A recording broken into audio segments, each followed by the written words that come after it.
आला मकाम अता फरमा। अब मुझे बताओ, जो औलाद अपने माँ बाप की दुआएं ले लेगी उसे कौन जलील कर सकता है?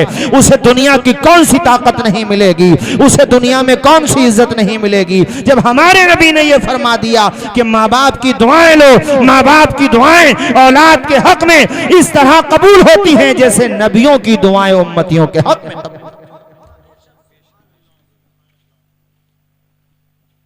तो मेरे साथियों, जिनके माँ बाप नहीं रहे, अरे आज हमसे पूछो, ज़बां पे हो हमदो सना, फिर तिलावत का कैसा मजा आएगा। बाबे तुमने कहाँ देखे होंगे? हमने देखे हैं बचपने में।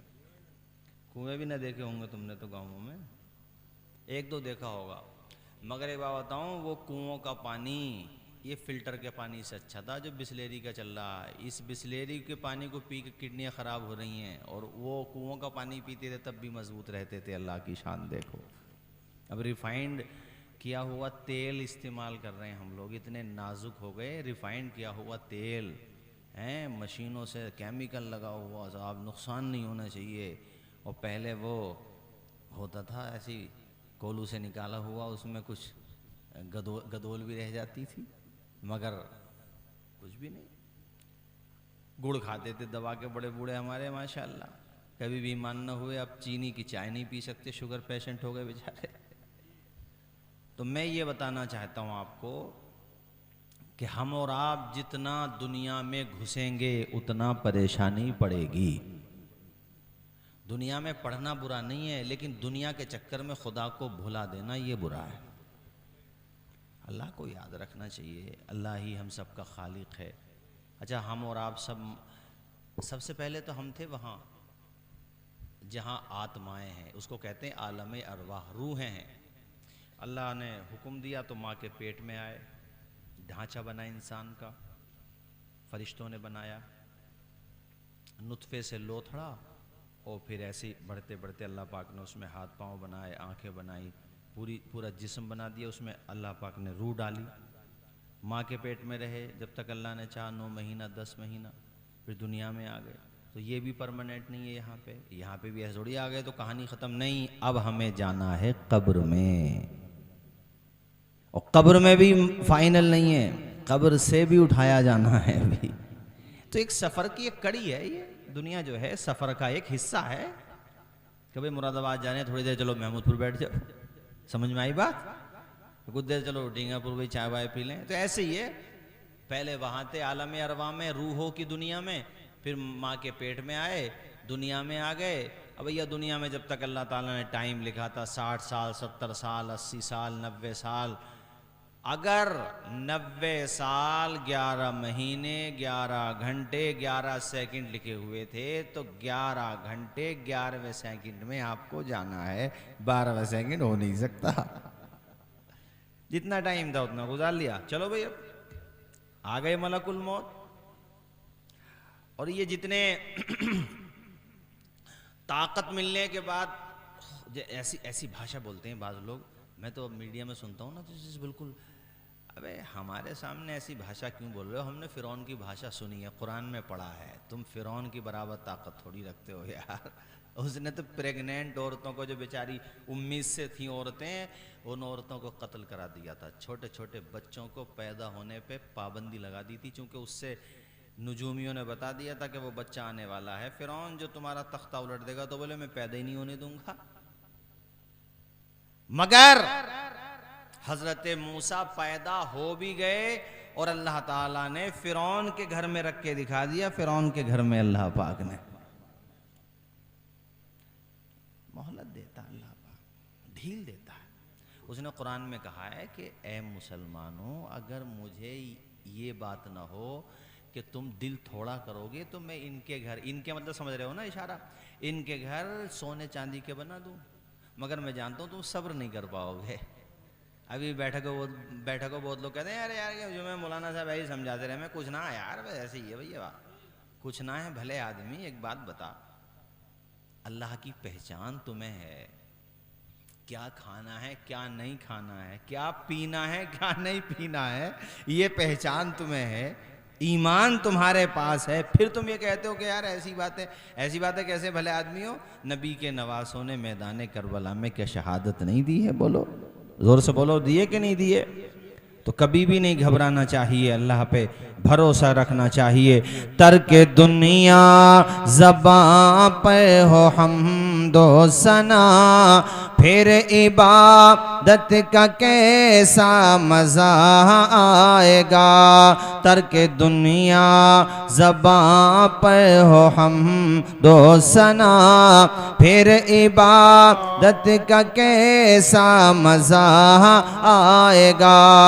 सरब सजदा गए रूह निकल जाए तो, खुश नसीबी पे नाज़ार रहूँगा सदा।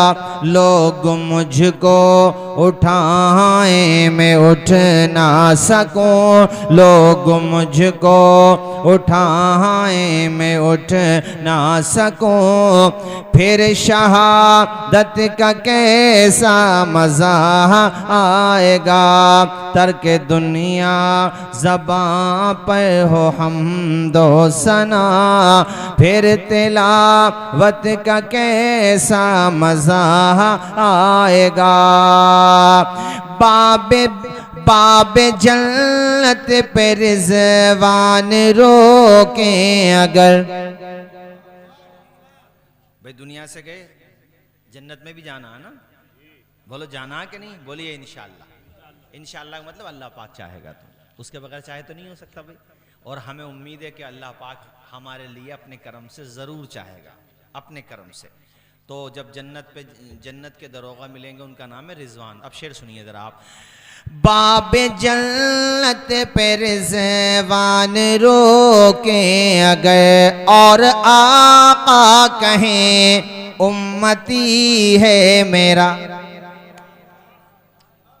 अरे होता कि नहीं होता है, किसी ने पकड़ लिया और आपकी जान पहचान है दरोगा से, अपने ही आदमी है भाई, छोड़ो। अरे नहीं होता है तो हुजूर इशारा करेंगे, अरे रिजवान ये मेरा उम्मती है। जरा झूम के बोलो, बाबे जन्नत पे रिज़वान रोके अगर, और आका कहें उम्मती है मेरा। काश देखूं मैं वो पुरमसरत घड़ी, काश देखूं मैं वो पुरमसरत घड़ी, फिर इजाज़त का कैसा मज़ा आएगा। तर्क दुनिया ज़बां पर हो हमदो सना, फिर इबादत का कैसा मज़ा आएगा। दिल में सिद्दीक़, आँखों में हज़रत उमर। बोलो जरा झूम के बोलो, अल्लाह खुश रखे। अभी बहुत मोहब्बत से आप लोग सुन रहे हैं सारे लोग। मुझे कलीम भाई ने बताया, बल्कि मुझे दफन के बारे में कम से कम किसी को तो फ़ोन करना चाहिए था। ज़रीब मुतवल्ली साहब हमारे यहाँ फुलसिंगे में मखसूस जो हमारे बुज़ुर्ग हैं, जो मुझे बड़ी दुआएं देते हैं, जो मेरे लिए बाप दाखिल है, जैसे आप सब हैं जो हमारे बुज़ुर्ग बैठे हैं, तो ऐसे ही उनका भी हमारे साथ बड़ा गहरा ताल्लुक़ था। मुझे औरों को तो नहीं पता कौन मौलाना की तकरीर वो सुनने जाते थे नहीं जाते थे, लेकिन इतना मुझे पता है कि मैं फुलसिंगा में आया तो उनका फ़ोन भी आया और मेरे प्रोग्राम में उनको हाज़िरी देना थी। मैं आया था, किस प्रोग्राम में आया था भाई? कलीम शायद यहीं पर हुआ था। हाँ, तो तबीयत ख़राब थी और मैंने उनसे ऐसी मजाकों में, सर्दियों का मौसम था, तो ऐसी मैंने मजाकों में उनसे एक चीज़ की बात कह दी खाने पीने के लिए। तो ये समझ लीजिए कि इंतज़ाम किया और फिर घर पहुंचवाया, शायद मुझे ही साथ में दिए कि ये साथ ले जाओ। तो एक दिली उनसे एक हमारा रिश्ता था और मुझे बल्कि बड़ा एहसास भी रहा कि मुझे पता नहीं चल पाया उनके दफीने के बारे में, वरना मैं ज़रूर आता। अल्लाह ताला उनको जन्नत में आला मकाम अता फरमाए। एक दिन हम और आप भी चले जाएंगे, सबको जाना, लेकिन उन्होंने जो दीन की खिदमत में अपनी ज़िंदगी, मस्जिद के मदरसे की खिदमत में अपनी ज़िंदगी गुजारी, हमें उम्मीद है अल्लाह के करम से कि ये नेकियां जन्नत में जाने का जरिया बनेंगे इंशाअल्लाह। जोर से बोलिए इंशाअल्लाह। अब शेर सुनिए। दिल में सिद्दीक आँखों में हज़रत उमर, दिल में सिद्दीक आँखों में हज़रत उमर, लब पे उस्मान हो धड़कनों में अली, हम सफ़र हम नवा हो अगर ये सभी, हम सफ़र हम नवा हो अगर ये सभी, फिर तो खिदमत का कैसा मज़ा आएगा, तर्क दुनिया ज़बां पर हो हमदो सना, फिर इबादत का कैसा मज़ा। और अब हाजियों का भी महीना चल रहा है इस वक्त, हुज्जाज किराम का, क़ाज़ी सदाक़त साहब, तो एक तमन्ना मेरी भी है, आपकी भी है, हम सब की है कि अल्लाह पाक बार बार वो मुबारक जगह दिखाए। रोज़ा-ए मुस्तफ़ा देख आए कभी, आमीन बोलिए, जोर से बोलिए आमीन। रोज़ा-ए मुस्तफ़ा देख आए कभी, आरज़ू जुस्तजू है घड़ी है यही, रोज़ा-ए मुस्तफ़ा देख आए कभी, आरज़ू जुस्तजू है घड़ी है यही, लब पे नाते नबी गुनगुनाते रहे, लब पे नाते नबी गुनगुनाते रहे, फिर ज़ियारत का कैसा मज़ा। हमको आखिरी शेर, हमको बतला गए हैं ये इब्ने अली, यानी हुसैन इब्ने अली हैं, हमको बतला गए हैं ये इब्ने अली, हक पे कायम रहो मौत से ना डरो, हमको बतला गए हैं ये इब्ने अली, हक पे कायम रहो मौत से ना डरो, हक पे कट जाए मैदान में गालिब आ गए, फिर शहादत का कैसा मज़ा। कलमा शरीफ पढ़ दें एक मरतबा, ला इलाहा इल्लल्लाहु मुहम्मदुर रसूलुल्लाह सल्लल्लाहु अलैहि वसल्लम। कुरान मजीद में अल्लाह पाक इरशाद फरमाता है, हर जानदार को मौत का जायका चखना है। जिस दिन हम पैदा हुए उसी दिन कान में मौत कह गई थी, आऊंगी जरूर इंतजार करना। हर घर में मौत रोजाना 3 मरतबा आती है, आपको पता है, 3 मरतबा। और वो कहती है मुझे अपना टाइम पता है, तुम मुझे भूले हो, मैं नहीं भूली हूं तुम्हें। हर घर में। अब बहुत सारे लोग होते हैं, मौत आती है तो वो नमाज पढ़ रहे हैं, अल्लाह की इबादत कर रहे हैं, तो मौत के लिए भी उसके नरमी पैदा हो जाती है। और बहुत सारे ऐसे हैं जो शराबें पी रहे हैं, गुनाहों में हैं, तो मौत भी सख्त होती है उनके ऊपर। मगर ये तय है कि जो दुनिया में आया है उसे दुनिया से जाना ज़रूर है। सिर्फ अल्लाह ताला की ज़ात है जो मौत से पाक है, वरना सबको मरना है। बाल बच्चे रोते रह गए, बीवी बच्चे घर वाले रोते रह गए। ऐसा भी होता है कि बेटा दिल्ली में है, अहमदाबाद में है, किसी दूसरे मुल्क में है, और यहाँ अब्बा का या अम्मी का, बहन का, भाई का, बेटे का, बेटी का दम चल रहा है। अब ऐसा नहीं कि तुम स्टे ले लो कि मिसाल के तौर पे ज़िला कोर्ट से कोई बात हुई तो चलो हाई कोर्ट चले जाओ, हाई कोर्ट में मामला ना बना सुप्रीम कोर्ट से स्टे ले लो। यहाँ ये मामला नहीं है। जब मलकुल मौत आ गए तो स्टे मिलता ही नहीं है, तुम रोते रहो कुछ फ़र्क नहीं पड़ता। इंसान के लिए साफ साफ अल्लाह ताला ने फरमाया, इंसान जिन्नात बल्कि तमाम मखलूक़ात के लिए, ला यस्तखिरून साअतन वला यस्तक़दिमून। मौत एक सेकंड न इधर होती है न उधर होती है।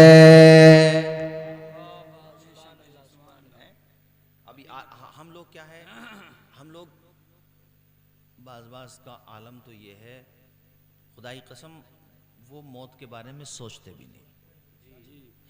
और ये मैंने अपनी आँखों से देखा कि लोग कब्रिस्तान में जाके भी ना, चलो कोई बात किसी से चल रही है तो एक अलग बात हो गई, कोई बात किसी ने पूछी बता दिया, लेकिन पूरा के पूरा टाइम मिट्टी देने के टाइम तक तो चलो ठीक है, रास्ते में भी जा रहे हैं तो कारोबार की बात है, वहाँ खड़े हो गए तब तक कब्र में मैयत को उतार रहे हैं तो कारोबार, अरे यार खुदा के बंदो तुम कहाँ हो ये तो देख लो, यहाँ खड़े।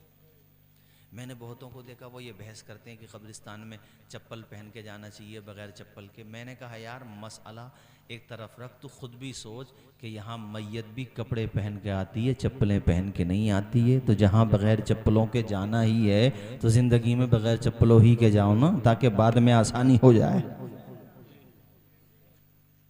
बहुतों को देखा मैंने कब्रों पे भागे फिर रहे हैं चप्पल पहन के, कि वह हमारे मसलक के मौलवी ने कहा अबे तेरे मसलक का मौलवी देख रहा है, ये देख तू है कहाँ पर, तुझे आना है यहीं पर। कल को कोई तेरी कब्र पे अगर घोड़ों की तरह दौड़ता फिरेगा कितनी तकलीफ होगी, ये देख कहाँ पर है, हैं? इंसान में तुम्हें बताऊं, देखो शद्दाद ने जन्नत को बनवाया 12 साल लगे, मगर उसे ये पता नहीं था इतनी दौलत लगवाने के बाद जो मैं महल बनवा रहा हूँ, बागात बनवा रहा हूँ, जन्नतें बनवा रहा हूँ, वो देखना भी नसीब नहीं। और ऐसे ही हुआ। 12 साल के बाद जब उसकी जन्नत, पूरी दुनिया के टॉप के राजगीर उसने बुलवाए, काम करने वाले इंजीनियर, तुम कहो हजरत उस जमाने में इंजीनियर होते थे भले आदमी, आज के ज़माने से अच्छे इंजीनियर होते थे। पढ़ाई तो ताजमहल की टक्कर की इमारत बनी है दुनिया में आज तक किसी से। वो ये था इंजीनियरिंग की डिग्री नहीं थी मगर था तो सब कुछ। बोलो जैसी जैसी इमारतें पिछले पहले के लोगों ने बना दी, अब तुम कितने ये आरसीसी का लेंटर पढ़वा लो, 100 साल के बाद रिटायर होना है। लाल किले को, ताजमहल को देख लो, कई 100 साल गुजर गए मगर ऐसा कैसा ही है। तो टेक्निकी तो है उनकी। तो वो में पुरानी, बहुत पुरानी बात, शद्दाद ने दुनिया के टॉप के इंजीनियर, और बड़ा अजीम शान महल, जन्नत थी वो तो, नहरें, और उसको जब उसने बनवाया इसलिए था कि कुछ लोग उसे खुदा नहीं कहते थे। उसने पता नहीं कहा खुदा का, खुदा तो वो है जो जन्नत देता है। तो इसने कहा जन्नत तो हम भी देंगे, जो हमें खुदा मानेगा हम जन्नत देंगे। अब बताओ इंसान के अंदर ये बहुत बड़ी कमी है, उसे बेपनाह दौलत मिल जाए, बेपनाह ताकत मिल जाए तो भला आदमी अपनी हैसियत भूल जाता है। इसे ये पता नहीं है अबे तेरे जैसे अल्लाह पाक ने कितने मिट्टी से बना के मिट्टी में मिला दिए। ये अपने वाले जो भी तो मिट्टी, अरे समझ रहे हो ना, हैं? हाँ, ये बगैर बीवी वाले जो दोनों तो ये भी तो जाएंगे। अरे बोलो, दुनिया में परमानेंट कोई भी, आवाज आए, परमानेंट कोई भी, अरे मौलाना सदाकत साहब, अगर ताकत के जरिए से मौत का इलाज किया जा सकता ना तो दुनिया में ताकतवरी होते। और फिर ये ताकतवर आपस में लड़ते, कमजोरों को तो जीने नहीं देते ये लोग। और कोई मरा करता कहते गरीब था इसलिए मर गया। मगर मेरे अल्लाह पाक ने मौत का निज़ाम भी ऐसे रखा है, खुदा की कसम कोई कह ही ना सकता कि हम बदजंग हैं। ये कह सकता कि अच्छा इलाज करवा लेंगे तो भैया तू अच्छा कि अमेरिका चला जा, अगर मौत आ गई तो मलकुल मौत वहीं पहुंच जाएंगे, तो फ्लाइट से जाएगा, वो बगैर फ्लाइट के जाएंगे। मेरी तरफ देखो, ये हाथ है, देखो अब जैसे आप अपना हाथ ऐसा करो, कुछ छुपा हुआ, कोई चीज छिप रही है, पूरी दुनिया ऐसे है उनके सामने, मलकुल मौत के सामने, जो मौत के फरिश्ते हैं उनके सामने पूरी दुनिया इस तरह है। इधर देखो मेरी तरफ ऐसे, वहीं से उठा लेते हैं, वहीं से अल्लाह ने इतनी ताकत दी हमको। तो शद्दाद ये बात भूल गए, अब बना ली जन्नत उसने, गया लाव लश्कर लेकर के जब वो अपनी जन्नत के करीब पहुंचा है, मेरे साथियों बड़ा मुतमन्नी था।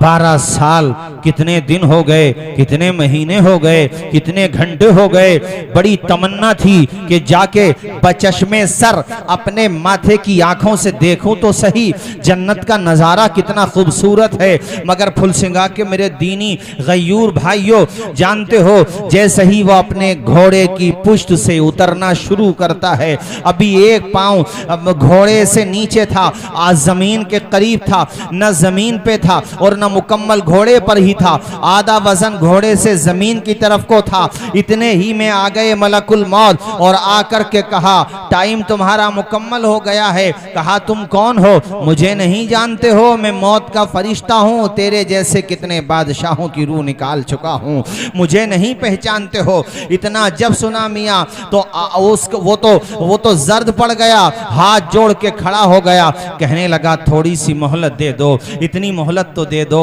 कि अपनी बनाई हुई जन्नत को कम से कम एक नज़र देख लूं। हजरत मलकुल मौत ने कहा बहुत बिजी टाइम है मेरा, ऐसे ही मोहलत देने लगा तो हो गया काम। मोहलत देने की बात करते हो, मोहलत नहीं मिलेगी। और वही शद्दाद जो खुद को खुदा कहलवाता था, लोगों को कीड़े मकोड़ों की तरह समझता था, इंसानों को अपने पैरों में रौंदने की बात करता था, सुबह मगरूर को वो शाम भी कर देता है, शोहरतें करके खत्म गुमनाम भी कर देता है। वक्त से आंख मिलाने की हिमाकत न करो, वक्त इंसान को नीलाम भी कर देता है। और यही हुआ, नादान को इस बात का बिल्कुल नहीं पता, व तो तशाओ व तो जिल्लुम तशा। अल्लाह के हुजूर ये होता है फैसला, पढ़े व तो तशाओ व तो जिल्लुम तशा। शद्दाद ने बनवाई जो जन्नत जमीन पर, खुश था कि अब झुकेगी खुदाई मेरे दर पर। शद्दाद ने बनवाई जो जन्नत जमीन पर, खुश था कि अब झुकेगी खुदाई मेरे दर पर। खुद ही न देख पाया वो दुनिया से चल बसा, पढ़े आप भी व तो तशाओ व तो जिल्लुम तशा। बंजर जमी पे फूलों की चादर बिछाए वो, मचल के बोलो, जरा जोर से बोलो। बंजर जमी पे फूलों की चादर बिछाए वो, पत्थर को मोम मोम को पत्थर बनाए वो। उसकी रजा से जहर भी बन जाता है दवा, व तो तशाओ व तो जिल्लुम तशा। नमरूद ने खलील को जब आग में फेंका, होता है क्या ये देखिए फिर मर्ज़िए खुदा। जलते हुए अंगारों को गुलजार कर दिया, सारे लोग झूम के व तो मन तशाओ व तो जिल्लुम तशा। अल्लाह के हुजूर ये होता है फैसला, व तो मन तशाओ व तो। मूसा के मकाबिल में जब आ गया कारून, हुक्मे खुदा न माना तो मारा गया मलऊन। हुक्मे खुदा से धरती फटी और धस गया, पढ़े व तो मन तशाओ व तो जिल्लु मन तशा। हमेशा हमेश रहने वाली जात अगर कोई है तो वो सिर्फ खुदा की। जोर से बोलिए, वो सिर्फ। अच्छा खाली तहजीब साहब, मैं अपने अवाम के लोगों में बाज़ लोगों का ईमान देखता हूँ ना, बड़ी खुशी होती है। अभी पता नहीं कहाँ के लड़के का इंटरव्यू, हालांकि वो कोई आलिम नहीं है, मौलाना भी नहीं है, पैंट शर्ट पहना हुआ है, उससे मीडिया वाले ऐसी उल्टी सीधी बातें कर रहे हैं। तो उसने बड़ा अच्छा जवाब दिया। उसने कहा कि तुम जो ताकत के नशे में चूर हो रहे हो और ये सोच रहे हो, मतलब उसने जो कहा आप समझ गए होगे कि तुम्हारे जहन में ये है कि फुला फुला फुला, कहा कोई फुला फुला नहीं है, ये भी एक वक्त मुतय्यन के लिए दुनिया में आए हैं, जिस दिन इनका बुलावा आएगा इन्हें भी कोई रोक नहीं पाएगा। अरे बड़ी खुशी हुई, मैंने कहा यार देखो पैंट शर्ट में है और बड़ा अच्छा उसने, तो ये माशाल्लाह ईमान ऐसे ही होना चाहिए। आदमी का अमल कमज़ोर हो सकता है, हालांकि नहीं होना चाहिए, मगर अकीदा कमज़ोर ना हो, ये कहना चाह रहा हूँ। नहीं आई बात समझ में? चूंकि अमल की कमजोरी को अल्लाह माफ कर देता, अकीदे की कमजोरी को माफ नहीं करता। अपने बर्ख साहब थे, देखो राजनीति की उन्होंने, मगर अकीदे में कभी समझौता नहीं करते। ये बात मानोगे कि नहीं? अकीदे में, हाँ ये बात बता रहा हूँ। उनके साथ जो रहते हैं हमारे दोस्त हैं फरोग भाई, बता रहे थे तहज्जुद की नमाज भी नहीं छूटती थी उनकी। ये चीज़ तो ये एक बड़ी अच्छी बात होती है कि हमेशा अल्लाह से लो लगी रहे। आदमी ये ना सोचे या जैसे ताकत में आ जाता है इंसान तो मौत को भूल जाता है बिल्कुल। ये उत्तराखंड में कोई मिनिस्टर है, उसका नाम भूल गया मैं, अभी नाम मेरे जहन से निकल गया उसका। तो उसने फार्म हाउस बनाया, उसमें लगाया उसने तकरीबन 22 से 25 करोड़ रुपया। फार्म हाउस यानी बहुत ज़बरदस्त उसने रिजॉर्ट टाइप से बनाया, बड़ा खूबसूरत। तो वो दिल्ली अपने चार्टर प्लेन से यानी छोटे जहाज़ से दिल्ली गए। वो किसी मिनिस्टर का नाम लेने की ज़रूरत नहीं है, गए उसका उद्घाटन कराने के लिए दिल्ली पहुँचे। ये लगभग 2-2.5 साल पहले की बात है, मुझे हल्द्वानी के लोगों ने बताया था, मैं वहाँ प्रोग्राम में गया था। काठ गोदाम के रास्ते पे बनाया, तो बड़ा खूबसूरत। हमने तो रास्ते से देखा और रोड से वो गुजरते हुए जिक्र आ गया तो बताया हज़रत इसके साथ ऐसी ऐसी कहानी हुई है। तो उसकी तस्वीर भी लगी हुई है उस पर। बताने लगे कि मौलाना साहब अपने पैसों से बाज़ाब्ता उसने पूरा वो जहाज़ बुक किया, वहाँ पहुँचा दिल्ली और मिनिस्टर को भी साथ लिया। और देखिए जैसे ही वहाँ से निकले ब्रेन हेमरेज हो गया, दिमाग की नस फट गई उसकी, जिसका रिजॉर्ट बना था, जिसका वो फार्म हाउस बना था। दिमाग की नस फटी, आनन फानन उनको एम्स में ले गए, फिर अपोलो में ले गए और आखिर में फरिश्ते अपने साथ ले गए।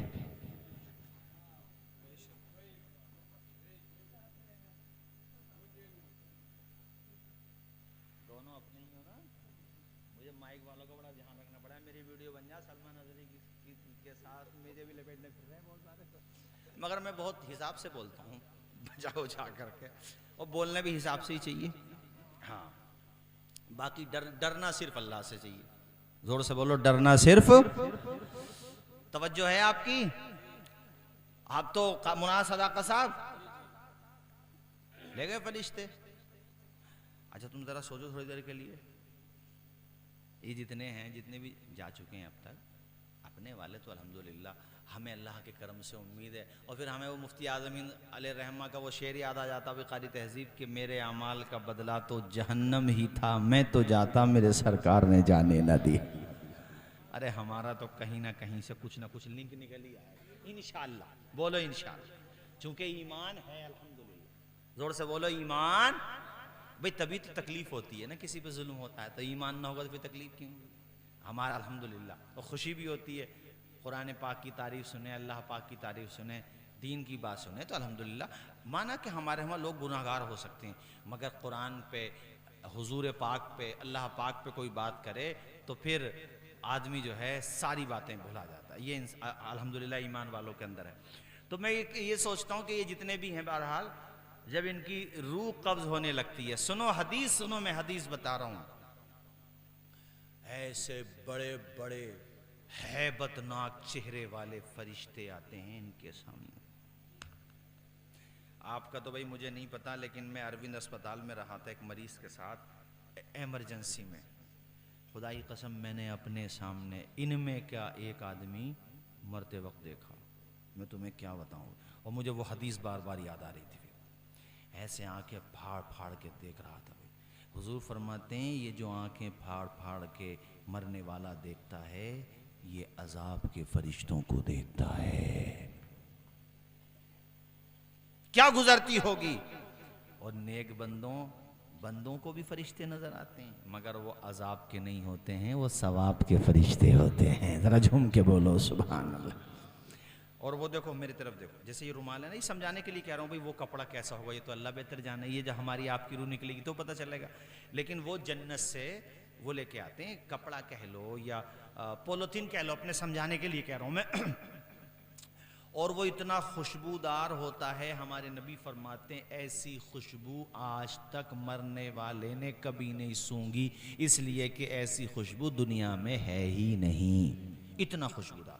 और फिर जब रूह को निकालते हैं ना तो उसमें ऐसे रख लेते हैं ऐसे, और फिर ये फरिश्ते ले जाते हैं, पहला आसमान, दूसरा, तीसरा, चौथा, अल्लाह पाक जहाँ तक चाहता ले जाते हैं। फिर आला इल्लियीन में इसकी रूह को रख देते हैं। और जो शहीद होता है ना उसकी रूह को तो जन्नत में ले जाते हैं, जन्नत के परिंदों में अल्लाह पाक उसकी रूह को डाल देता है।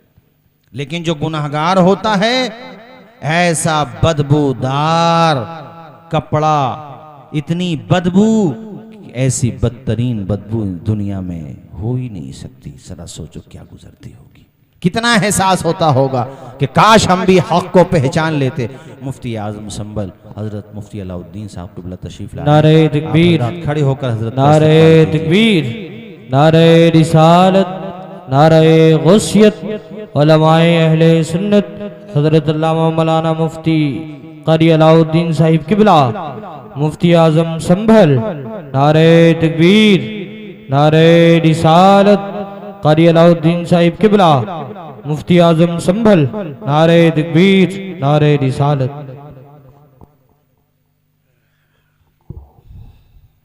हमदर्द कौम मिल्लत उस्ताजुल उलमा शहर काजी हज़रत मुफ्ती अलाउद्दीन साहिब क़िबला अजमली हफ़िज़हुल्लाह व अतालल्लाहु उम्रा वज़ीद मजदू। बड़ी ख़िदमत हैं हज़रत की और बहुत सब्र व तहम्मुल से अल्लाह पाक ने नवाजा है। अल्लाह ताला हज़रत का साया दराज फरमाए। ये तो संभल वाले जब हज़रत के वजूद से महरूम होंगे तो पता चलेगा कि मुफ्ती आज़म संभल कौन थे और कितनी क़ुरबानियाँ दी। सिर्फ बताशों पे मिलाद पढ़ दी, ये कम बड़ी बात समझ रहे हो? बोलो, गलत बात हो तो बताओ मेरी। कभी किसी से 1 रुपये का मुतालबा नहीं किया। अब मुझसे बहुत सारे लोग कहते हैं यार आप भी लगभग ऐसे ही हो, तो मैं इस मामले में हज़रत को फॉलो करता हूँ। मैं ये सोचता हूँ कि जो नसीब में होगा वो कोई छीन नहीं सकता और जो नसीब में नहीं होगा वो तुम ले नहीं सकते। और ये मैंने कारी अलाउद्दीन साहब, मुफ्ती ततहीर साहब, हमारे यहाँ सोचते हैं कि सारे उलमा एक जैसे होते हैं, एक जैसे नहीं होते हैं। आपने अभी सबको बरता ही कहाँ है। तो हज़रत का मामला भी ऐसे हो, फ़ी सबीलिल्लाह प्रोग्राम किए, जबकि एक दौर ऐसा था मुआ सदाक़त साहब के हज़रत के अलावा ख़तीब था कौन संभल में। जितना चाहते उतनी तिजोरियाँ भर लेते, कौन रोक सकता था। मगर जो किया वो मदरसे ही के लिए ज़्यादातर कोशिश रही। बड़ी क़ुरबानियाँ रही हैं, देखो बड़ी क़ुरबानियाँ रही हैं मुफ्ती साहब की, बेपनाह क़ुरबानियाँ रही हैं। अल्लाह ताला हज़रत को शिफ़ाए आजिला, सेहत कामिला और उम्र ख़िज़र अता फ़रमाए। तबीयत भी नासाज रहती है और फिर यह के बाद दीगर कई बड़े गम। अब जैसे हमारे मुतवल्ली ज़रीफ़ साहब के बेटे, क्या नाम बड़े वालों का है? हाँ, जमील भाई ना, जमील भाई, जमील भाई और इनके तमाम भाई और बहनों पर, इनकी वालदा पर जो वालदा तो है ना आपकी, इनकी वालदा पर जो गम है इस वक्त, कैसे हम लोग उसको समझ सकते हैं। मैं दावे के साथ कह रहा हूँ, आज इंतकाल को 40 दिन हो गए, एक दिन ऐसा नहीं गुजरा होगा जो इन्हें अपने अब्बा की याद नहीं आई हो। मैं दावे के साथ कह रहा हूँ, एक दिन नहीं गुजरा होगा। बाप का साया इतना बड़ा होता, बाप हो, बेटा हो, बहन हो। मुफ्ती साहब को भी बड़े गम पड़े हैं पिछले दिनों में। बहनोई, जवान बहनोई, यानी बेटी का बेवा होना कितना बड़ा गम होता है। और यह के बाद दीगर कई गम, अल्लाह ताला हज़रत को भी सब्र अता फ़रमाए और हमारे जमील भाई को, उनके भाइयों को, बहनों को, उनकी वालदा को सब्र अता फ़रमाए। हम चूँकि मैं इस बात को ज़्यादा इसलिए भी समझता हूँ कि मेरे वालिद साहब के इंतकाल को फुलसिंगा वालों लगभग 12 साल हो गए, लेकिन आज भी अगर याद आती है तो ऐसा महसूस होता है कि सब कुछ है मगर वालिद का साया सर पे नहीं है, तो समझ लो कुछ भी नहीं है। बाप हो या माँ हो इतना बड़ा, अरे फर्मा बरदार औलाद के लिए बूढ़े माँ बाप घर में बैठे रहें वही बहुत है। वो किसी ने कहा था ना, सादा सा मिसरा है मगर सच्चा है कि फल दे न दे साया तो देगा। उनके होने से बख्त होते हैं, बाप घर के दरख्त होते हैं। यार बाप की कुर्बानियाँ भाईजान, माशाल्लाह हमारे मिलाद का जोड़ भी बैठा हुआ है। मुझे बड़ी खुशी होती है हमारे फुलसिंगा के मिलाद के जोड़ का जिक्र सुनता हूँ मैं, माशाल्लाह अच्छा लोग पसंद करते हैं। आप लोगों को आसपास में भी जाते हो, दूर दराज भी जाते हो, जिस शक्ल में भी हो अल्लाह रसूल का जिक्र होना चाहिए मेरे साथी। बाप फटे हुए बनियान को पहन के अपने बच्चों को पाल के दिखा देता है। बाप जिसकी जबान से कभी ना नहीं निकलता वो होता है बाप। तपती हुई 44 डिग्री क्या 50 डिग्री गर्मी में भी वो 500,000 रुपए की दहाड़ी लगा के जब शाम को आता है थका हारा, रास्ते में जी चाहता है गन्ने का जूस पी लूं, मौसमी का जूस पी लूं, अनार का जूस पी लूं, मगर फिर ख्याल आता है अरे बच्चों की फीस जमा होना है, फीस जमा नहीं हुई है। जेब से निकले हुए पैसे जो वापस जेब में अपने बच्चों की खुशी के लिए डाल देता है उसको बाप कहते हैं मेरे साथी। सूरज निकलने से पहले गांव छोड़ देता है बच्चों के लिए कमाने के लिए, वो बाप होता है। मगर मुझे बड़े दुख के साथ कहना पड़ता है, और ये मैं उनसे कह रहा हूं जो अपने माँ बाप की कदर नहीं करते। जो माँ बाप की कदर करते हैं अल्हम्दुलिल्लाह, उनकी तो बात नहीं कर रहा मैं कि तुमसे अब्बा ने इलाज को जरा से पैसे मांग लिए, अरे सुनो साहब बात आ गई तो उस घर में कभी बरकत नहीं होगी जिस घर में बूढ़े माँ बाप को औलाद का मूड देख के बात करना पड़े। मूड देख के उस घर में बरकत नहीं होगी। सुन लो मेरी बात ध्यान से, बरकत उसी घर में होगी जिस घर में बूढ़े हो गए माँ बाप मगर औलाद अगर सम्मान करे, डरे तो माँ बाप से डरे। उस घर को तरक्की करने से कोई नहीं रोक सकता, ना हासिद ना जालिम, कोई नहीं रोक सकता, इसलिए कि उस घर को तरक्की देने वाली जात अल्लाह पाक की जात है। हुजूर ने फरमाया माँ बाप की रजा में अल्लाह की रजा है, और माँ बाप जब नाराज होते हैं तो अल्लाह भी नाराज होता है। ये हदीस का मफहूम है। बाप नहीं रहे इनके, हम समझ रहे हैं कि इन्हें कितनी याद आती होगी। ईद गुजरी अभी, ईद पे सब थे मगर अब्बा नहीं थे, तो कितना ख्याल आया होगा, अरे ये तो नाफरमान औलाद होती है जो माँ बाप को बोझ समझती है, फर्मा बरदार औलाद भी क्या।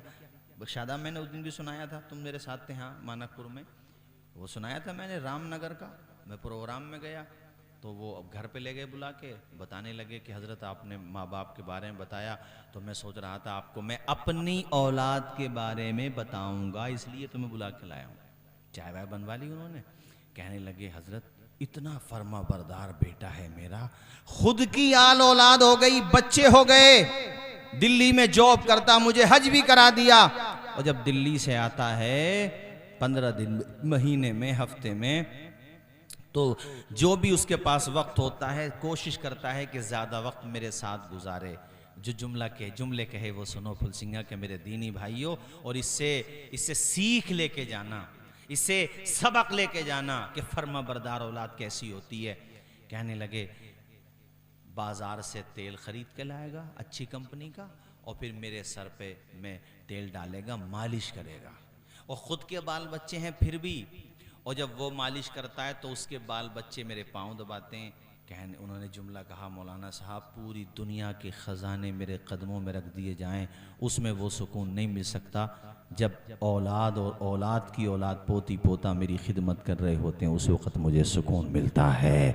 और मैं अल्लाह से दुआ करता हूँ मालिक हर माँ बाप को ऐसी औलाद अता फरमा जैसी फरमा बरदार औलाद तूने मुझे अता की है। उन्होंने जुमला कहा, और उसके बाद जो जुमले कहे वो सुनो। कहते हैं कि जब वो सर की मालिश करता है तो मौलाना बड़ा सुकून मिलता है। एक तो इसलिए कि मालिश से सुकून मिलता है, दूसरा इसलिए कि बेटा इतनी खिदमत कर रहा है, आल औलाद वाला हो गया, और कह रहे बुढ़ापे में तो भाई बूढ़ों का जहन बच्चों जैसा हो ही जाता। बोले मैं डांट भी दूंगा तो ऐसे ही सुनता रहेगा, पलट के ये नहीं कहता अब्बा तुम कह क्या रहे हो, जिसको हम लोग कहते हैं कि पलट के ये नहीं कहता तुम्हारे मुंह में कितने दांत हैं, ऐसे ही सुनता रहेगा। तो इससे भी मेरा कई पली खून बढ़ जाता। सर की मालिश करता है तो उससे इतना सुकून मिलता है कि मैं बंद कर लेता हूँ आँखें। उसको लगता है अब्बा सो गए, जब उसको यकीन हो जाता अब्बा सो गए, हालांकि मैं सोया नहीं हूँ, आंखें बंद हैं, तो सर की तरफ से कदमों की तरफ यानी पैरों की तरफ चला जाता है और अपना सर मेरे पैरों में रख देता है और मेरे तलवे को चूमने लगता है। कहते हैं मौलाना साहब फिर मुझसे बर्दाश्त नहीं होता, मेरी ढारस बन जाती है, मैं उठ के बैठ जाता हूँ और मैं अपने बेटे का सर अपनी गोद में रख के आसमान की तरफ दोनों हाथों को बुलंद करके कहता हूँ मालिक मेरी आल औलाद को, मेरी पोती पोतों को, मेरी पूरी नस्ल को मालिक दुनिया की हर खुशी अता फरमा, और जब मौत आए तो जन्नत में आला मकाम अता फरमा। अब मुझे बताओ, जो औलाद अपने माँ बाप की दुआएं ले लेगी उसे कौन जलील कर सकता है? उसे दुनिया की कौन सी ताकत नहीं मिलेगी, उसे दुनिया में कौन सी इज्जत नहीं मिलेगी। जब हमारे नबी ने यह फरमा दिया कि माँ बाप की दुआएं लो, माँ बाप की दुआएं औलाद के हक में इस तरह कबूल होती हैं जैसे नबियों की दुआएं उम्मतियों के हक में। तो मेरे साथियों, जिनके माँ बाप नहीं रहे, अरे आज हमसे पूछो, हम अपनी बात कर रहे हैं आपके सामने, हमसे पूछो। ये हमारे जमील भाई बैठे, इनके और भाई बैठे होंगे यहाँ प्रोग्राम में, इनकी बहनें, उनसे पूछो बाप क्या होता है। मैंने एक जुमला तकरीर में कहा था, करोड़ों अरबों रुपया तुम्हारा खो जाए, चांस है कि वो मिल जाएगा। बेशक मेहनत करना पड़ेगी, कोशिश करना पड़ेगी, तिगड़मबाजी, कारोबार में दिमाग लगाना पड़ेगा, मगर मिल सकता है, नामुमकिन नहीं है। घर खो गया, मिल सकता है, लेकिन एक दफा बाप की आंखें बंद हो गई ना, इसलिए मैं तकरीरों में एक जुमला और कहता हूँ, आपने सुनी होंगी तकरीरें मेरी नेट पे, मैं एक जुमला और कहता हूँ, अपने माँ बाप को ज़बान की सख्ती इतनी ना दिखाओ कि उनका दिल टूट जाए। इसलिए कि उनका बोलना तुम्हें बुरा लगे, उनका समझाना तुम्हें बुरा लगे, उनका डांटना तुम्हें बुरा लगे, तो फिर एक बात सुन लेना भाई मेरी, अगर उनका डांटना समझाना तुम्हें बुरा लगने लगे तो साहिबो, जिस दिन वो खामोश हो गए ना, बिल्कुल हमेशा के लिए खामोश हो गए, तो फिर वो आवाज़ सुनने को नहीं मिलेगी, शक्ल भी देखने को नहीं मिलेगी, दिल बहलाने के लिए कब्र पे जाओगे तो कुछ सुकून मिलेगा तुम्हें। इसलिए अगर वो बोलें, समझाएं, अगरचे तुम्हारे मिजाज के खिलाफ हो, तब भी ये सोचो कि हमारे घर में जो बरकत है, इसमें मेरे हाथ की कमाई का कमाल नहीं है, मेरे अब्बा की दुआओं का कमाल है। जरा झूम के बोलो मेरे भाइयों। बाप देखो, मर्तबा तो भाई माँ का ज़्यादा है ही बेशक, इसमें तो कोई शक ही नहीं है, मैं माँ का भी जिक्र करूँगा अभी, लेकिन कुर्बानियों की अगर बात करो, बाप की कुर्बानियाँ और बाप को जो आल औलाद से मोहब्बत होती है, यार ये भी एक अजीब कहानी है, इसको अल्फाज में, शब्दों में बयान नहीं कर सकता मैं, अजीब कहानी है ये भी। बस बात यह है कि माँ जो होती है मोहब्बत का इजहार करती है, माँ का मन पा लेती है औलाद, और औलाद का मन पा लेती है माँ। बाप ये सोचता है कि मेरा भरम बना रहे ताकि मेरा डर बना रहे और ये गलत रास्ते पे ना चला जाए। रही मोहब्बत की बात, तो कभी तुम बीमार हुए थे, अस्पताल में एडमिट हुए थे, तो जाके पूछ लेना अपनी अम्मी से, उसने अगर दुपट्टा भिगोया था रोते रोते, तो बाप की भी दाढ़ी गीली हो गई थी रोते रोते, पूछ लेना अपनी माँ से। हाँ, फर्क ये है कि बाप सामने नहीं रोता, लेकिन उसको जब ये पता चला था कि मेरा बेटा सीरियस है और डॉक्टर ने 5 लाख रुपए मांगे हैं, और उसमें भी डॉक्टर ने ये कह दिया बच भी सकता है, नहीं भी बच सकता, अब तुम देख लो, तो वो इसलिए नहीं रोया था कि 5 लाख रुपए कहाँ से लाऊंगा, उसके हाथ इसलिए कपकपा रहे थे दस्तखत करते हुए, किसी वजह से अगर बेटा नहीं बचा तो मेरी गोद उजड़ जाएगी। वो बाप सामने रोता तो औरतों की हिम्मत टूट जाती, तेरी हिम्मत टूट जाती। मेरे भाई, तेरा बाप छिप छिप के बिलक बिलक के रो रहा था। कभी मुफ्ती आज़म संभल के पास जाता, कभी मज़ारात पे जाता, कभी बुज़ुर्गों के पास जाता दुआओं के लिए, और जिसका भी नंबर था सबको फ़ोन करके कहता कि दुआ कर देना, मेरे बच्चे का इलाज हो रहा है। आज जब बाप की खिदमत का नंबर आया, तुम 4 भाई हो, तुम 8 भाई हो, तुम 10 भाई हो, एक दूसरे के ऊपर टालने लगे, अरे जाओ गांव के डॉक्टर से दवा ले लो। गांव के डॉक्टर साहब ने कह दिया भाई मैं नहीं संभाल सकता, मामला सीरियस लग रहा है, कहीं और दिखा दो। एक दूसरे पे टालते रहे। उसने 10 बेटों को पाल दिया, पेट से पत्थर बांधा, मगर खुदा की कसम पाल के दिखा दिया। उसने रात में भी कमाया, उसने दिन में भी कमाया, उसने शामों सहर कमाया, उसने न दिन को दिन समझा न रात को रात समझा, तेरी खुशी के लिए कमाता रहा। कभी सिरसी गया, कभी महमूद पर गया, कभी जनाबे वाला संभल गया। वो बुढ़ापे में अपने गोश्त को पिघलाता रहा, अपना पसीना खून बना करके बहाता रहा, ताकि मेरे बच्चों को किसी तरह की कोई परेशानी ना आए, जमीनें खरीद के दी। उसने जनाबे वाला अपने पैवन शुदा कपड़े पहने मगर तुम्हें नए कपड़े खरीद के दिए, आज उसकी तबीयत खराब है। हाय अफसोस, जिस औलाद पे उसे बहुत भरोसा था वो औलाद एक दूसरे का मुंह तक रही है। अब्बा इतना भी ना समझ नहीं है जो तुम्हारे चेहरे ना पढ़ सके, अरे तुम्हारे पेशानी की लकीरें पढ़ लेता है बाप। वो समझ गया मेरे बेटों को बोझ लग रहा हूं, मैं मेरे बेटों को भारी लग रहा हूं, एक दूसरे पे टाल रहे हैं, पैसे उठाने नहीं चाह रहे हैं। अल्लाह अकबर। तो उसने तुमसे कोई गिला शिकवा नहीं किया, बस चारपाई पे लेटे लेटे आसमान की तरफ आंखें की, कहा मालिक चलते हाथ पांव मुझे उठा ले, मैं अपने बच्चों के लिए बोझ बनना नहीं चाहता हूं। ये बाप होता है, उसकी जबान से फिर भी कोई बद्दुआ नहीं निकलती है। साहिबो, ये मैं तुम्हें समझा के जा रहा हूं, अगर तुम्हारा बाप जिंदा है उसकी तरफ से कुछ ज्यादती भी हुई हो तो यार उसकी खिदमत कर लो।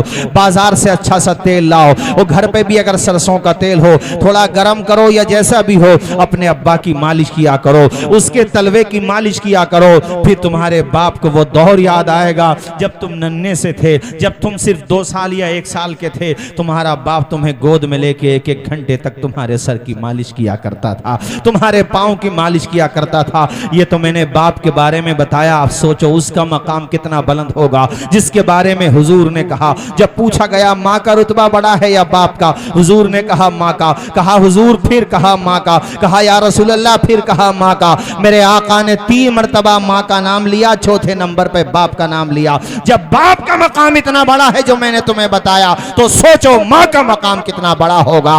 अल जन्नतु तहता क़दामिल उम्महात, जन्नत को अगर कहीं तलाश करना चाहते हो तो जाओ माँ के कदमों के नीचे, जन्नत सजी हुई मिल जाएगी। इसलिए साहिबो अपनी माँ की भी खिदमत करो। और मैं जमील भाई से भी कहूँगा कि भाई तुम्हारी वालदा जो इद्दत में है, जाहिर है उनके ऊपर जो दोहरा गम टूटा है उनका तुम्हें ज़्यादा, पहले भी माशाल्लाह तुमने अपनी वालदा का ख्याल रखा, खिदमत गुजार हो माशाल्लाह सब भाई, लेकिन मैं तुमसे इसलिए ज़्यादा कह रहा हूँ कि उनके लिए अब तुम्हारे ऊपर और ज़्यादा फ़र्ज़ बनता है। आप जितने भी भाई हो उनसे कह दो माँ किसी भी चीज़ की ज़रूरत है तो किसी से भी कह सकती हो, मतलब उनको, उनके शौहर और तुम्हारे बाप यानी मुतवल्ली ज़रीफ साहब मरहूम की कमी का एहसास मत होने दो। उनको ये लगे कि मेरे बेटों ने पहले तो खिदमत की ही थी मगर मेरे खाविन के इंतकाल के बाद तो खिदमत का हक अदा कर दिया। दुआएं लो उनकी। और ये मैं आपसे भी कह रहा हूँ, सबसे, समझ रहे हो कि नहीं मेरी बात? माँ जिंदा है, क्यों नहीं है? माँ जिंदा है तो उनकी दुआएं लो, और अगर कब्र में चली गई है माँ तो कब्र पे जाओ, जाकर के फातिहा पढ़ो, फूल ले जाया करो और फूल डाल दिया करो कब्र पे। मुफ्ती साहब क़िबला तशरीफ़ फरमाए, हर तर चीज़, घास हो या साहब तुम्हारे बेरी के पत्ते हों, किसी भी दरख्त के पत्ते हों, टहनियाँ हों, डाल दो कब्र पे। जब तक वो तर रहेंगी ना तब तक वो अल्लाह का जिक्र करेंगी, उससे मैयत को सुकून मिलेगा। तो ये काम तुम करो और उनकी दुआएं लो। और दुनिया में अगर वो बाक़ायदे हयात हैं खूब दुआएं लो, खूब खिदमत करो। एक बात और कहूँगा भाई आप लोगों से, अगर सेहत है और माशाल्लाह चल फिर सकती हैं, कोई परेशानी नहीं है, तो फिर अपने माँ बाप को हज भी कराने की कोशिश करो। देखो भाई हज भी कराने की कोशिश करो, और चल नहीं फिर सकती, माजूर हैं, तो फिर हज बदल करा दो, लेकिन करा दो। और फिर माँ के लिए चंद अशार, उसके बाद फिर इंशाअल्लाह तेज़ी के साथ मैं तकरीर इख्तिताम की तरफ लेके जा रहा हूँ। चूँकि असल में मुझे सुबह कहीं निकलना है इसलिए मुझे जाना है। मैं चंद अशार सुना रहा हूँ। प्यारी माँ मुझे को तेरी दुआ चाहिए, तेरे आंचल की ठंडी हवा चाहिए, तेरी खिदमत से दुनिया में इज्जत मेरी, तेरी खिदमत से दुनिया में इज्जत मेरी, तेरे कदमों के नीचे है जन्नत मेरी, तेरी खिदमत से दुनिया में इज्जत मेरी, तेरे कदमों के नीचे है जन्नत मेरी। सर पे साया, बोलो जरा जोर से बोलो, सर पे साया, सर पे साया तेरा उम्र भर चाहिए। प्यारी माँ मुझको तेरी दुआ, झूम के बोलो, प्यारी माँ मुझको तेरी दुआ चाहिए। तेरे आंचल की ठंडी हवा चाहिए। लोरी गा गा के मुझको सुलाती है तू, मुस्कुरा के सवेरे जगाती है तू। ए अंधेरे देख ले मुंह तेरा काला हो गया, माँ ने आंखें खोल दी घर में उजाला हो गया। लोरी गा गा के मुझको सुलाती है तो, मुस्कुरा के सवेरे जगाती है तो। मुझको इसके सिवा और क्या चाहिए। बोलो, प्यारी माँ मुझको तेरी दुआ,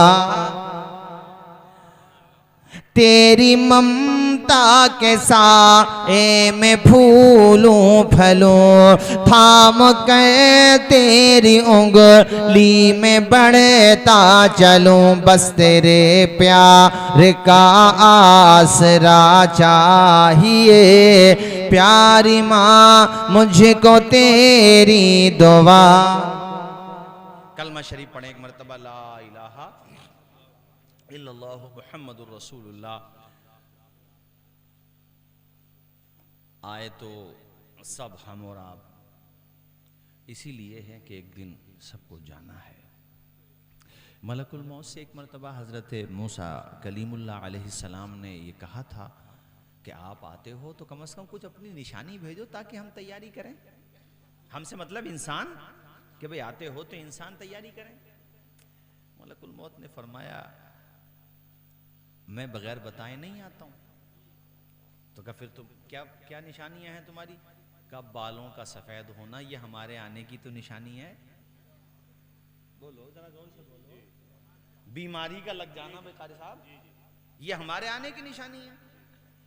हादसों का होना हमारे आने की निशानी है। बाज लोग बहुत बहुत बीमार रहते हैं, इंतकाल होता है तो दूसरे लोग बदगुमानी करते हैं। हराम है बदगुमानी करना। बीमार रह के कोई दुनिया से जा रहा, उसका मकाम पता है तुम्हें? एक हदीस का मफहूम है, बीमारियां उसके गुनाहों का कफ़ारा बन जाती हैं, कफ़ारा। और जब वो दुनिया से जाता है तो अल्लाह ताला उसे इस तरह गुनाहों से पाक कर देता है जैसे आज ही माँ के पेट से उसने जन्म लिया है। और फिर जब बीमार होता है तो आदमी भी अल्लाह को याद करता है। अल्लाह को उसकी ये अदा बड़ी पसंद आती है। अल्लाह करता है, अल्लाह मुझे माफ़ कर दे, मेरी गलतियों को बख्श दे। तौबा तिल्ला करता हमारी आपकी भाषा में है, रोता है, अल्लाह की बारगाह में गिड़गिड़ाता है। और ये आखिरी बस 2-3 बातें और बता दूं सबके लिए। मैं जानता हूं बहुत सारे लोग गांव में अपने अपने मकानों की छतों सुन रहे होंगे, तो जहां तक मेरी आवाज़ जाए। देखो, कोई मरीज़ हो गया और तुम्हें लगता है यार सीरियस मरीज़ है, वैसे तो वैसे भी, लेकिन ख़ास तौर पे अगर वो ऐसा है कि लगता है बच नहीं पाएगा, तो किसी भी पार्टी में हो, हमारा मुसलमान भाई है ना, देखने जाओ उसको। हाँ, इसकी बड़ी फजीलत आई है। हज़रत तशरीफ़ फरमाया हमारे मुफ्ती आज़म संभल हज़रत मौला अली शेर खुदा से हदीस शरीफ मरवी है। हुजूर फरमाते हैं कि अगर कोई किसी मुसलमान को देखने गया, उसकी अयादत करने गया सुबह को, तो शाम तक उस जाने वाले के लिए 70,000 फरिश्ते मग़फ़िरत की दुआएं करते रहते हैं। कितने फरिश्ते? जोर से बोलो, कितने फरिश्ते? और अगर शाम को गया तो सुबह तक। वकान लहू खरीफुन फिल जन्ना, इतना ही नहीं, जब पलट के आता है तो उसके लिए जन्नत में एक बाग लगा दिया जाता है। इसलिए भैया आप लोगों से कहूँगा कि कोई भी मरीज़ है तो अपनी रिश्तेदारियों में, गांव में, अगरचे बोलचाल बंद भी है तब भी देखने जाओ भाई, उसकी इयादत करने जाओ, उसकी हिम्मत अफजाई होगी, है ना, हौसला अफजाई होगी। और उससे ये कहो जाकर के तुम्हें जो याद है वो पढ़ो, दम कर दो, और उससे ये कहो फिक्र ना करो, अल्लाह चाहेगा तो ठीक हो जाओगे। अल्लाह चाहेगा तो, वो सही बात है, अल्लाह चाहेगा तो ठीक हो जाओगे। हैं? अल्लाह ताला तो सूखी लकड़ी में जान डाल देता है, वो चाहोगे तो बिल्कुल ठीक हो जाओगे। दिल धड़कता है, नब्ज चलती है, आबो गिल से सदा निकलती है करिश्मा खुदा की कुदरत का, है करिश्मा खुदा की कुदरत का, जिससे कुल कायनात पलती है। अल्लाह पाक हम सबको अमल की तौफीक अता फरमाए और हमारे मोहतरम मुतवल्ली ज़रीफ साहब को जन्नत में आला से आला मकाम अता फरमाए। आमीन व आखिरु दावाना अनिल हम्दुलिल्लाहि रब्बिल आलमीन। देखो हज़रत भी तशरीफ़ लाए हैं तो मुबारक कलिमात हमें सुनना है, इसलिए मैं यहीं पे अपनी तकरीर ख़त्म करता हूँ। मौला ताला हम सबको अपने हिफ्ज़ व अमान में रखे और हमारे ज़रीफ़ भाई मुतवल्ली मरहूम की जो अहलिया इद्दत में है, मौला ताला उनका साया उनके बच्चों पे, उनकी आल औलाद पर तादेर कायम व दायम फरमाए, उनको सेहत व तंदुरुस्ती अता फरमाए और बाकी मरहूम के तमाम बेटे बेटियाँ, भाई बिरादरान, घर वाले, रिश्तेदार, अइज़्ज़ा अक़रबा, मालिक सबको उनके हक़ में ज़्यादा से ज़्यादा इसाले सवाब करते रहने की तौफ़ीक़ अता फरमाए। ये जो आज महफ़िल यहाँ सजी हुई है, ये भी तो इसाले सवाब ही की महफ़िल है ना। इसमें जो भी नातें, निज़ामत, तकरीरें, अल्लाह रसूल का जिक्र, सुबहान अल्लाह, अल्हम्दुलिल्लाह, अल्लाहु अकबर की सदाएं बुलंद होंगी, इस सब का सवाब अल्लाह ताला उनकी रूह को अता फरमाएगा। अल्लाह ताला उनको जन्नत में आला से आला मकाम अता फरमाए। आमीन व आखिरु दावाना अनिल हम्दुलिल्लाहि रब्बिल आलमीन व मा अलैना इल्लल बलाग। अस्सलामु अलैकुम व रहमतुल्लाहि व बरकातहू।